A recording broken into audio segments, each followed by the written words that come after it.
ouvintes da Rádio Mega Brasil Online. Olá, você que nos assiste aqui pelo canal do YouTube da Mega Brasil. Eu sou a Lídice Leão e estamos começando mais uma edição do programa Feminismos. A nossa entrevistada de hoje é a jornalista Guta Nascimento. Oi, Guta, tudo bem? Oi, Lídice, muito obrigada pelo convite. É sempre bom ter um espaço, né, para a gente discutir as questões femininas. Adorei. Exatamente, eu que agradeço pela sua disponibilidade de vir aqui participar do programa Feminismos. A Guta, ela é jornalista, ou seja, uma colega minha, uma colega nossa, e ela está há um pouco mais de um ano, né? Ela assumiu a diretoria adjunta da revista Cláudia, da Editora Abril, que é um título que está aí há muitos anos no mercado, é uma revista reconhecidamente feminina, né? E de um ano para cá, a Guta tem mudado a linha editorial da revista. A gente pode falar isso, né, Guta? A revista Cláudia, a gente pode dizer que deixou de ser, ou está deixando de ser, uma revista feminina para se tornar uma revista mais feminista? Como é que é isso?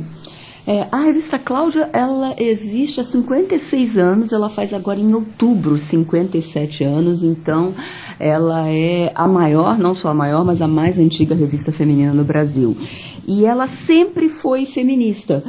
Não nesse sentido, ela tem um pioneirismo no feminismo, não nesse feminismo que a gente vê agora, porque o feminismo também é uma coisa em movimento, então ela tem fases, mas ela teve assim uma grande feminista durante anos à frente dela, que foi a Carmen, que é uma mulher que inspirou. Outro dia, foi lindo, a gente publicou um texto da Rosisca, Darcy, e ela, conversando com a gente, ela citou que uma das grandes formações para ela despertar para o feminismo, que foi um despertar, né, da consciência das mulheres, foi justamente a Carmen, e como a Carmen trazia pautas na época extremamente progressistas para a revista e para um público, uma leitora que tinha um perfil mais da dona de casa. Estamos falando aí, né, nos anos 60, 70, 80. Então a revista, ela sempre teve essa pegada, algumas fases com um posicionamento mais delineado nesse sentido de discutir as causas femininas, outras registrando comportamentos. Se você pega a história da revista, você vê matérias incríveis sobre divórcio, numa época que não se falava sobre isso, sobre a mulher no mercado de trabalho, quando a mulher estava entrando no mercado de trabalho nos anos 80. Enfim, ela é uma revista que acompanhou toda essa transformação da mulher brasileira nas últimas décadas. Muito legal. Ô, Guta, você falou uma frase agora, acabou de falar, que eu adorei. O feminismo está sempre em movimento. Sempre. Assim, a melhor definição hoje, né, para o feminismo. E hoje eu acho que está no movimento muito ascendente. Né? Acho que até pela repercussão nas redes sociais. Sim. E as mulheres estão se identificando umas com as outras. Como você acha que a revista Cláudia entra hoje nesse feminismo, neste momento hoje, atual do movimento do feminismo? A gente costuma dizer que Cláudia, ela é um farol. A Cláudia, nesse momento, o trabalho que a gente faz não é pautar, mas sim dar visibilidade a todas as questões que vêm sendo discutidas. Porque vem daí até o porquê que a gente lançou. Eu estou na revista desde julho do ano passado, e em outubro do ano passado, ou seja, no próximo mês vai fazer um ano, desse posicionamento, a gente lançou um movimento que a gente intitula, e tem até uma hashtag chamada Eu Tenho Direito. Eu quero que você fale sobre essa hashtag. E o que a gente detectou, isso através de pesquisas que a gente fez para lançar esse posicionamento, é que a mulher, ela vem numa revolução há muito tempo, muitas silenciosas. Quando a gente diz que a mulher hoje, quando ela vem com essa posição do eu tenho direito, ela está apenas comunicando coisas que ela já decidiu. Então as mulheres, e isso é dentro de todo esse espectro de feminismo, né? As mulheres, elas decidem se elas querem casar ou se elas não querem casar, elas decidem se elas querem ter filho ou se elas não querem ter filho, e elas não estão pedindo permissão à sociedade, elas estão apenas comunicando de uma maneira muito assertiva, olha, eu tenho direito a ter o corpo que eu quiser, eu tenho direito às minhas escolhas, eu tenho direito de tomar as minhas decisões. Ela não está pedindo permissão mais, né? Ela está no sentido, a gente sabe que tem uma frente muito... com muitas lutas ainda pela frente, a gente precisa avançar muito, mas a gente também avançou em muita coisa, né? Então, esse posicionamento, quando a gente fala a hashtag eu tenho direito, respeita a minha escolha.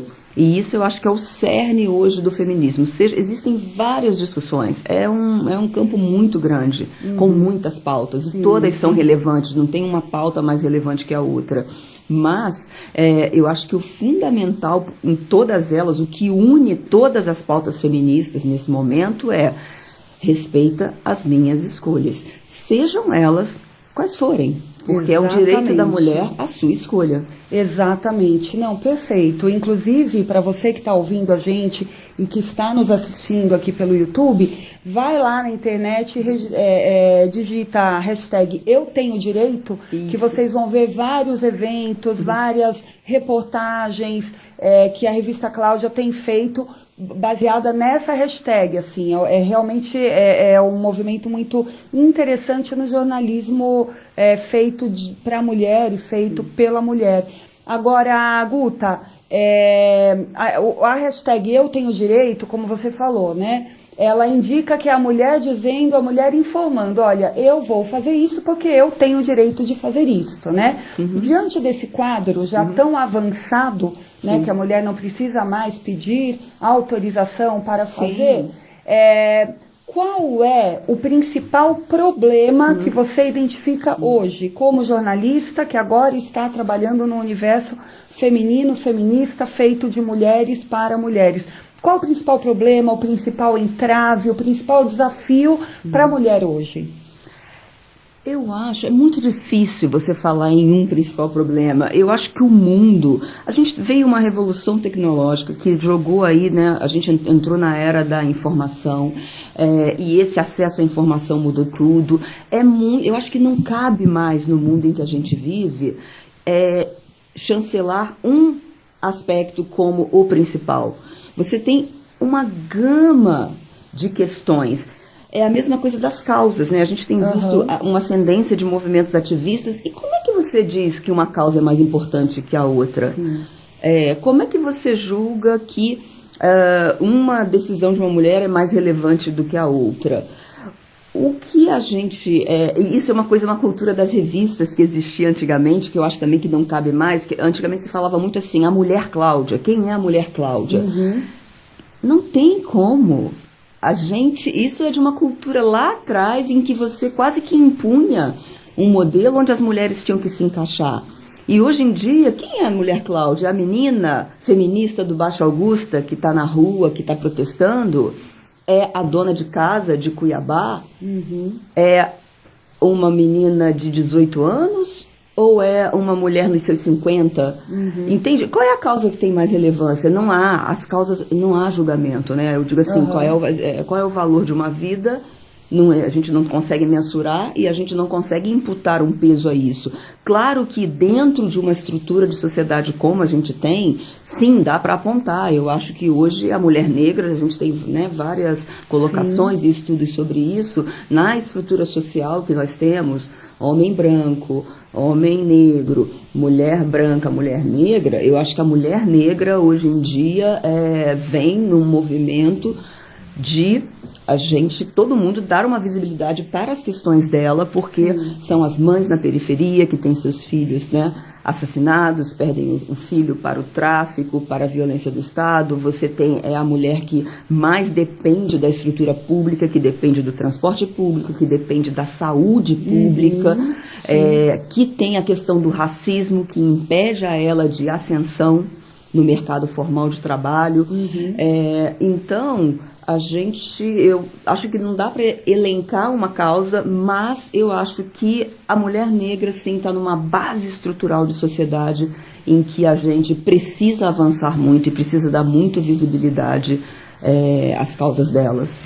Sim, sim, sem dúvida, isso faz todo o sentido. Inclusive hoje eu vi no Instagram que a Djamila Ribeiro, nossa, eu sou muito fã dela, ela foi escolhida como uma das mulheres negras mais influentes do mundo, né? Sim, sim. A Djamila faz um trabalho maravilhoso nesse sentido, inclusive eu quero convidá-la para vir aqui no programa.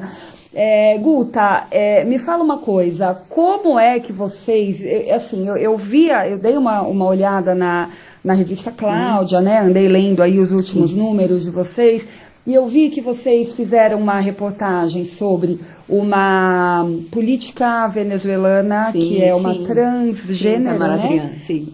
Assim, maravilhosa isso, inclusive eu acho que né, aqui a gente vai discutir a questão da mulher enquanto sexo biológico, da mulher enquanto gênero, que isso também é uma questão que está muito forte.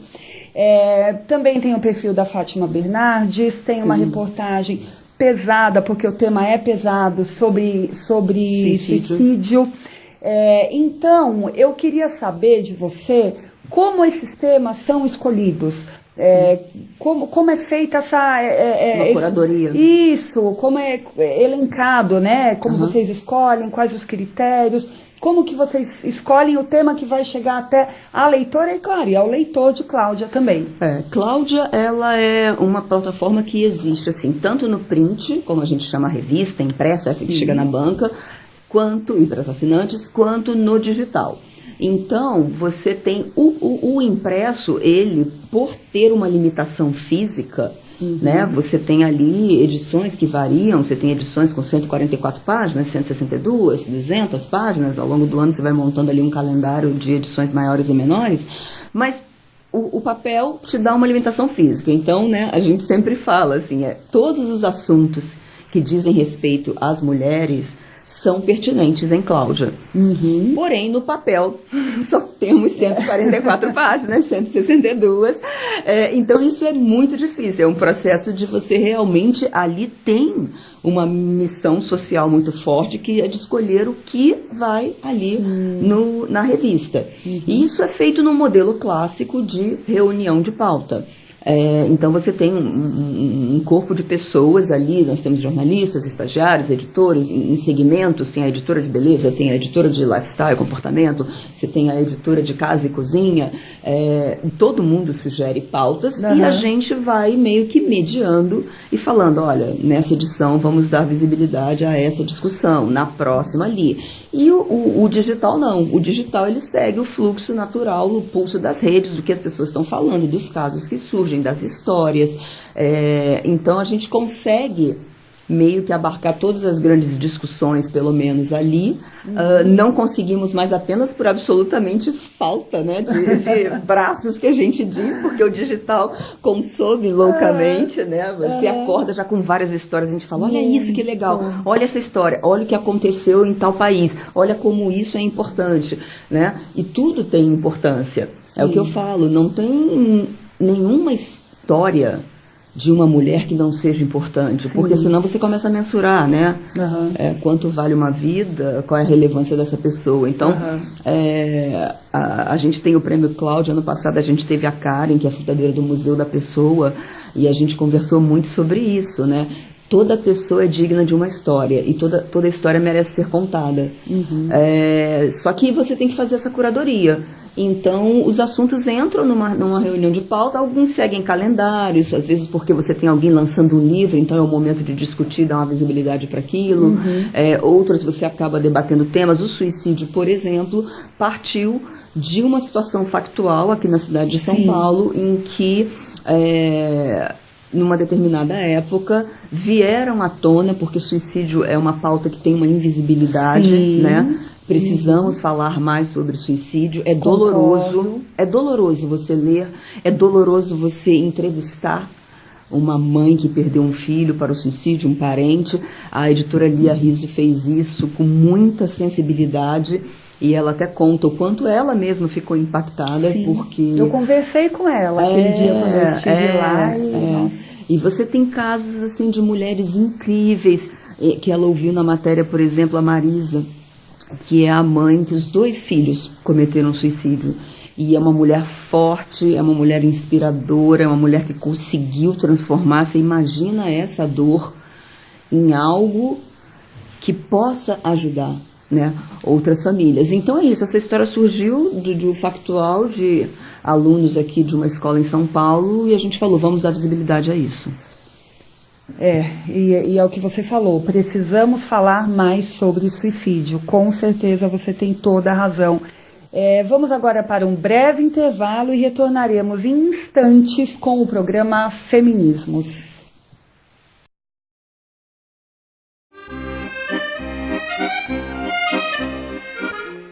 Você está ouvindo o programa Feminismos, o encontro que trata dos desafios e direitos da mulher.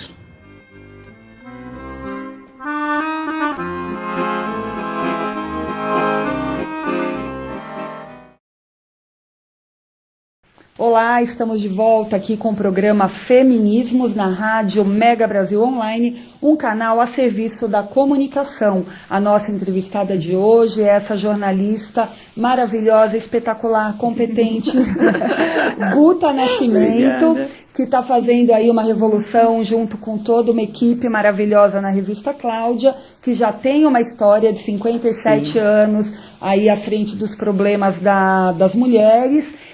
E a Guta está falando aqui com a gente sobre a revista e sobre como é fazer uma revista dessas para as mulheres, né? Num mundo como hoje, com o feminismo completamente em movimento, como ela mesma definiu. E eu vou pegar emprestada essa definição. Não é minha. Para usar aqui não no é programa. Minha, é das mulheres. É de todas nós. Ô Guta, me fala uma coisa. Como é feita a interação das jornalistas da revista Cláudia ou da marca Cláudia hoje com a leitora? É feita de várias maneiras, inclusive e de várias formas. No digital é de uma maneira, na revista também. A revista a gente tem uma seção que é muito bacana, uma sessão de beleza chamada Desafio da Leitora. São leitoras que têm vontade de fazer alguma transformação com cabelos e a gente leva ela e os depoimentos são lindos, porque a gente sabe que o cabelo, a vaidade feminina é profundamente ligada à autoestima dela e à autoconfiança. Então, eu acho que a gente já passou daquela fase de que beleza é fútil, não é. Absolutamente, beleza é importantíssima e toda mulher, quem é, mulher ou homem, todo mundo, quem não quer se sentir bonito, né? Claro. E esse bonito não passa pela aceitação de padrões, você tem que se sentir bonita para você, né? Aceitação, então é um cantinho muito especial da revista que tem uns depoimentos que eu adoro. E fico muito feliz quando a gente proporciona para uma leitora uma transformação para ela. Isso é um canal no print, a gente recebe cartas, a gente recebe e-mails, até hoje a gente recebe cartas. Pessoas que vão e escrevem cartas em papel. No expediente da revista tem um endereço e eu sempre leio com muita atenção, com muito carinho. Quem são essas leituras que escrevem carta em papel hoje? São muitos desabafos. A maioria, eu acho que são pessoas, as cartas são longas. Porque quando você vai mandar uma mensagem curta ou alguma coisa, uma sugestão, você manda por e-mail. A carta tem um papel, eu acho, afetivo, emocional nossos, que é um depoimento. Em geral, são cartas de muitas e muitas e muitas páginas. E, em geral, são pessoas contando a sua história. Ou contando alguma coisa que elas leram na revista, tem uma sinergia com a história pessoal delas. Então, eu acho que o ato de escrever tem uma catarse muito maior do que a gente pode imaginar. Porque a gente recebe cartas. Claro que e-mails, eles são a maioria. E-mails e comentários nas redes sociais, né? Tem os e-mails disponibilizados, tem ao longo das matérias, tem alguns e-mails, tem sempre na carta da diretora, tem sempre o e-mail. Mas eu acho que um grande canal hoje para todos os veículos realmente são as redes sociais, porque ali o que eu gosto das redes é isso, é que ela é instantânea, você publica e você começa a ver os comentários das pessoas, a forma que aquilo impactou. A gente tem uma experiência que eu considero assim riquíssima para quem trabalha em veículos, de comunicação. A gente publicou no mês de fevereiro, nossa edição, a capa foi a Oprah. Muito por conta do Me Too, do discurso dela, né, na cerimônia da premiação de Hollywood. E aí a gente escolheu uma foto, né, compramos uma foto da Oprah, que você compra em bancos de imagens, uma foto muito bonita, tem um fundo rosa, está disponível na internet, se você der um Google, acha-se essa capa.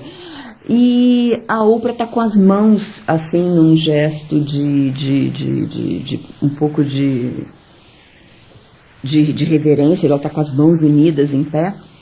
E aí a gente discutiu tudo, tecnicamente, como é que a gente aplicava as chamadas, qual o fundo, qual o tom da cor, se você aplica o verniz ou não aplica, discute isso tudo tecnicamente, que envolve uma capa é muito importante, né? Sim, é seu cartão de visitas na banca, então aquilo tem uma discussão técnica muito grande, uma discussão editorial, o que a gente vai dizer nessa capa, qual é o título que a gente vai usar, como é que as chamadas, o que vai, o que não vai. Mas, além disso, tem uma discussão técnica. E, nesse processo, a revista é uma coisa artesanal, né? Você passa um mês preparando. Então, é muito gostoso porque você discute muito. Cada coisa ali numa revista, ela é pensada, ela é discutida, ela é testada. E de todas as discussões que nós tivemos, nunca passou uma que foi um depoimento de uma leitora, que é a Sheila Maqueda. Ela é CEO de uma indústria de cosméticos da família dela, a Maqueda Cosméticos, e ela fez um post tão bonito, ela que é uma jovem negra, montando um negócio próprio, e ela fez uma descrição da Oprah tão bonito, das mãos da Oprah, do olhar, o que significava para ela, que eu falei, nossa, a gente pensou em tudo nessa capa, menos nessa emoção que ela sentiu ao ver esta foto. Então, é isso que eu falo, não tem nada que dê mais diálogo para a gente do que ouvir a maneira como alguém foi impactado por aquilo. Ou contra, ou a favor, ou quando as pessoas não concordam e discordam. E ali você consegue ter um pulso do pensamento feminino. Né? Você consegue ter o que a gente chama de highlights. As redes não representam todo o pensamento. Há muitas mulheres que não se expressam ali. Então, o fato de você ter, às vezes, né, centenas, dezenas, num post comentando, não significa que é a opinião de todas, porque nem todas as mulheres no Brasil estão incluídas digitalmente. Não é uma realidade. Talvez para uma faixa etária, talvez para quem tem acesso a um computador, a um smartphone, enfim. Mas é muito relevante quem está ali escrevendo para a gente, porque é uma forma de troca. E eu fico muito emocionada, às vezes. A gente não imagina o quanto uma pessoa ler alguma coisa, uma reportagem, uma matéria, uma pessoa inspiradora, pode empoderar essa pessoa. E eu acho que isso é a missão maior que Cláudia cumpre com maestria ao longo dos anos. Assim, é infindável a quantidade de pessoas que nos dizem, eu li uma matéria, eu chorei quando eu li uma matéria.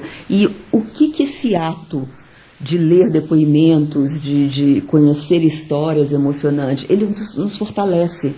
Eu acho que quando a gente lê alguma coisa inspiradora, ou que tenha um valor ali, a gente se torna mais forte, no sentido de, nossa, é possível, talvez eu não consiga, talvez eu não conseguisse, talvez eu não conseguisse ser a Marisa que superou a morte de 2 filhos, de alguma forma, quando a gente fala superar. Mas saber que existe isso, saber que existe essa força, empodera a gente. Com certeza, e eu vou até te contar aqui um segredo em primeira mão dessa matéria do suicídio. Eu até escrevi um e-mail para a Lia Riso contando. Eu li, eu chorei. Porque a Marisa, ela perdeu, gente, procurem essa reportagem no online, de Cláudia. Entra no site de Cláudia, claudia.com.br. É uma reportagem sobre suicídio, escrito pela jornalista Lia Rizzo. E esse depoimento, tem vários depoimentos muito fortes e impactantes. E esse depoimento da Marisa, da mãe desses dois jovens, os dois eram jovens, né? Isso. Assim, eu chorei quando eu li, porque, assim, eu tenho 2 filhos jovens, na faixa dos 20 anos. Então, né, que eu não consigo nem imaginar a dor dela, enfim. Mas aí você vê aquilo e você pensa, caramba, sabe, como ela foi forte, como é importante o amor que a gente dá aos filhos. De alguma forma a gente acaba se identificando, né? Foi uma reportagem que mexeu muito comigo, é isso que você falou. Eu imagino que deva ser muito legal esse retorno que vocês têm das mulheres, das leitoras. Sim, a capa da Fátima, sabe? O depoimento da Fátima. Ai, foi lindo. Foi lindo.